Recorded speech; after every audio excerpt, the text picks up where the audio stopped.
What is down, everybody? It's your main course of Pancake. Welcome back to another video. Today we're gonna learn something again. We're just a plethora of knowledge on this channel. We take knowledge and we put it in our brains. We're learning about this is more of just like a little story, a little dive into some spookiness. A little spookiness, yeah, it's a little spooky. Today we're gonna be talking about the Bunny Man. Now, you may have heard of the Bunny Man. I hadn't until I was kind of looking for something to make a video about, and I stumbled upon this figure known as the Bunny Man. And today we're gonna dive into it, see what it's all about, see if we can crack the mystery of what happened to the Bunny Man, who is the Bunny Man, where is the Bunny Man, and how many people he's killed. So that's the plan for today. Smash like, subscribe, and enjoy this video. Of course, we're on Wikipedia. Where else would we be to begin with? I do have another site pulled up today, which is, I know that's big. It's big. We haven't done that before. I'm gonna read through this. It's not as long of a Wikipedia article as the last two articles that we read were, but you know, that's why I got the second source. We can cross-reference. We can, do that. The Bunny Man is an urban legend that originated from two incidents in Fairfax County, Virginia. That's fairly close to where I live. Not that close, but only a few hours away. Probably not even, maybe about 2 hours. In 1970, but has been spread throughout the Washington, D.C. area and Maryland area. The legend has many variations. Most involve a man wearing a rabbit costume who attacks people with an axe or a hatchet. This hatchet in particular, it's pretty goofy. If you ask me, a man dressed up in a rabbit suit attacking people with a hatchet, that's pretty goofy. It's pretty weird, You're going back to this picture of the axe. Bad guy wore a white hood.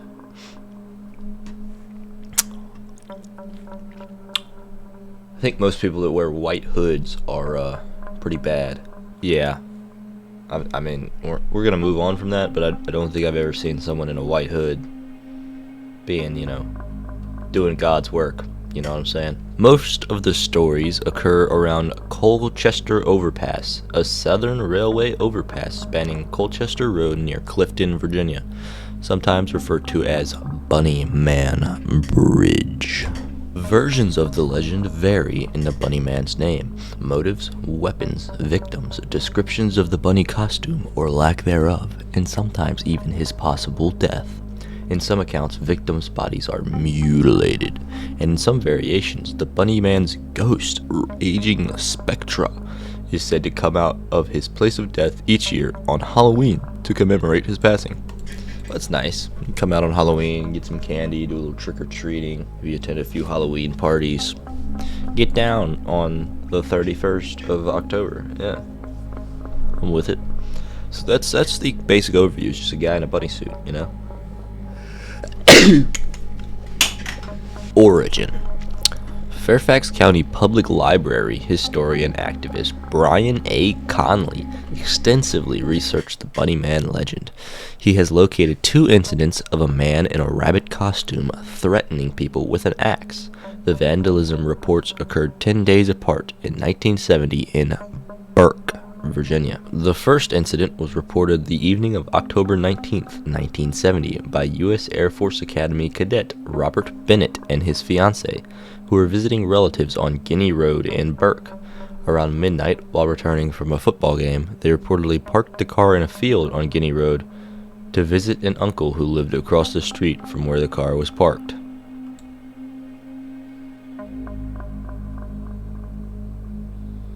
I don't know about you, but I think they may have been doing something else in the parked car in that field. That's just a suspicion. It's a conspiracy theory.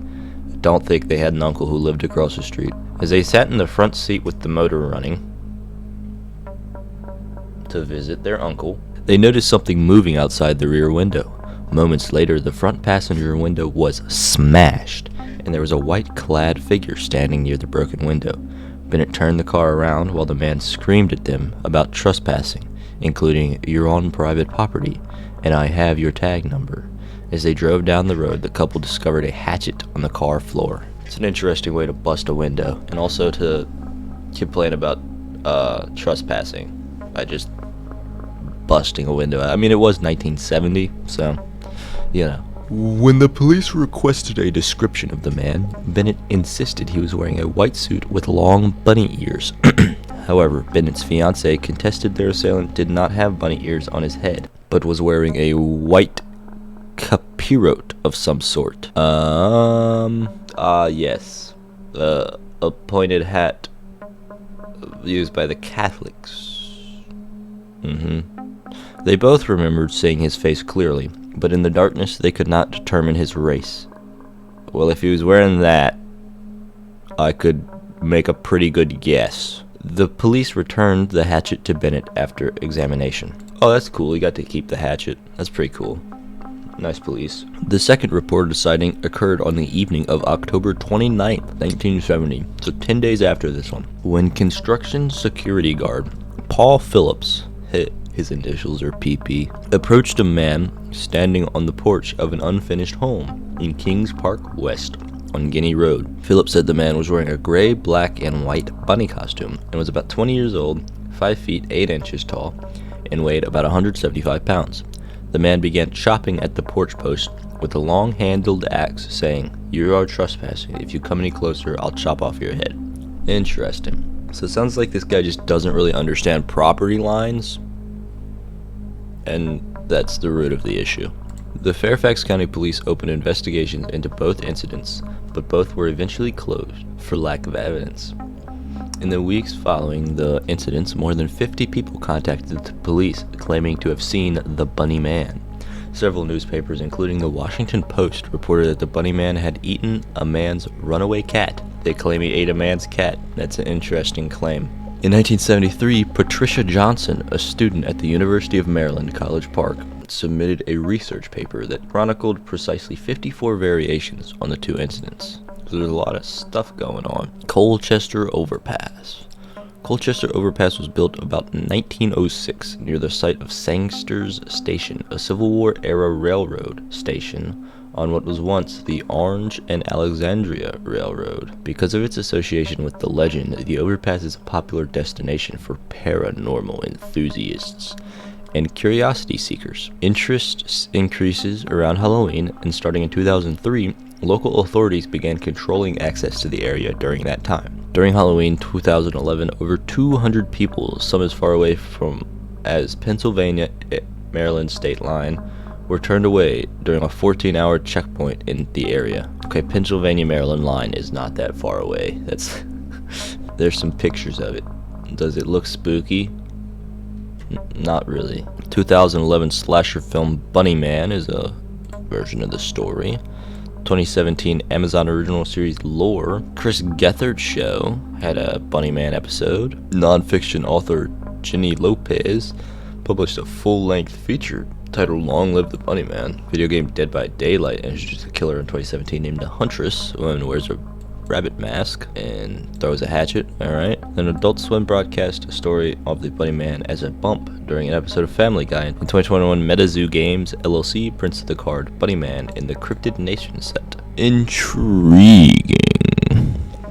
So the Bunny Man could be out there, lurking, waiting for his next victim. Alright, so a little bit about the Bunny Man there. Now I've got a second article that tries to explain like kind of who the Bunny Man is type deal right here. Now it talks about a lot of the same stuff as the Wikipedia article. Here's two little cool looking little things. Here, let me zoom in a little bit on this. At the stroke of midnight on Halloween, a killer in a white rabbit suit awaits.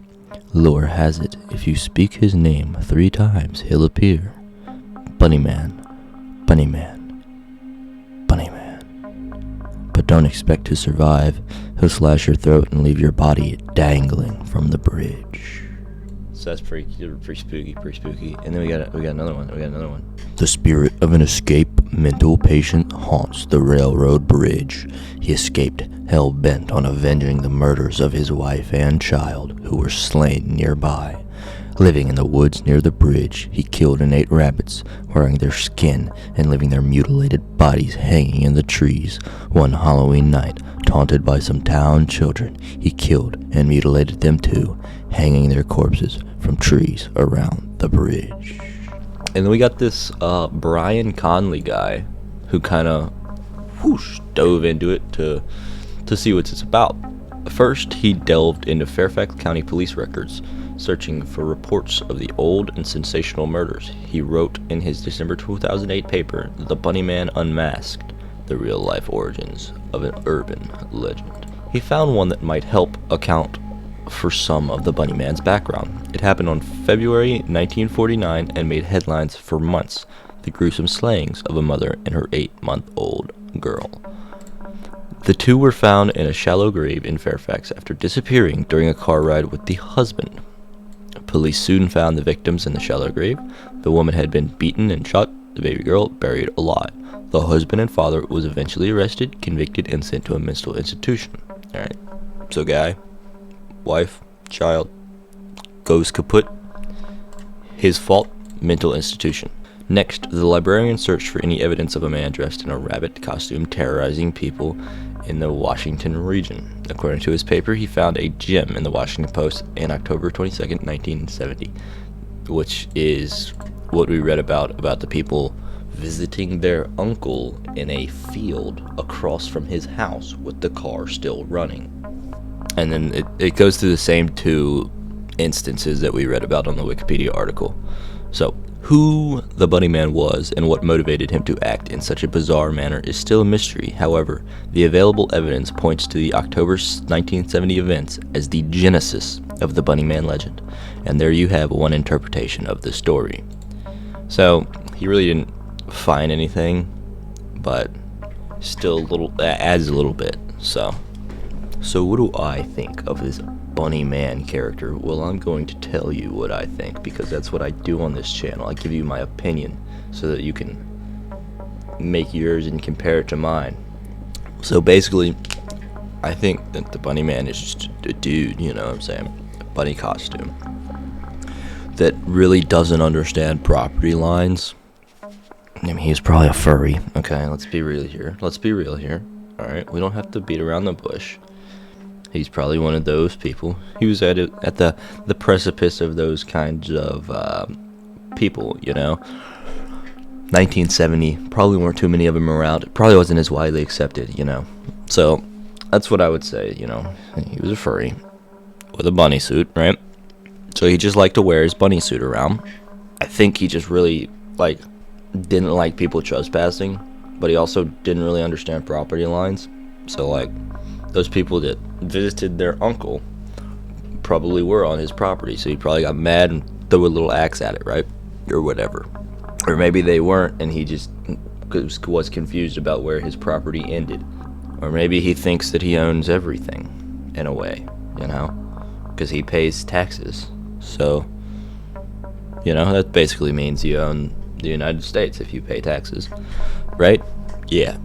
And then the second instance of him just, chopping down a construction site, you know, probably same thing. Probably he was mad they were building a house on his property, because he doesn't understand property, I don't think.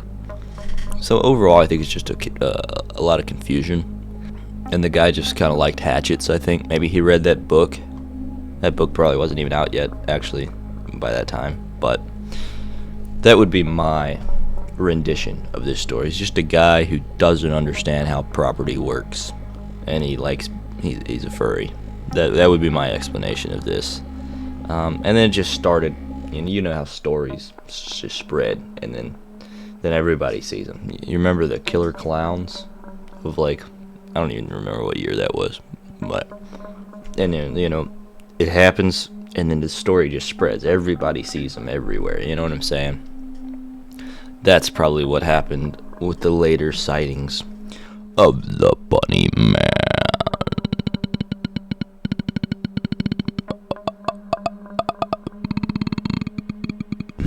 So, that's my thoughts. Let me know your thoughts in the comments below. Are you spooky? Or wait, no, that doesn't make sense. Are you scared? Are you frightened? Does this make you want your mommy? If it does, smash like. Anyway, thank you guys so much for watching. I hope you have a wonderful day.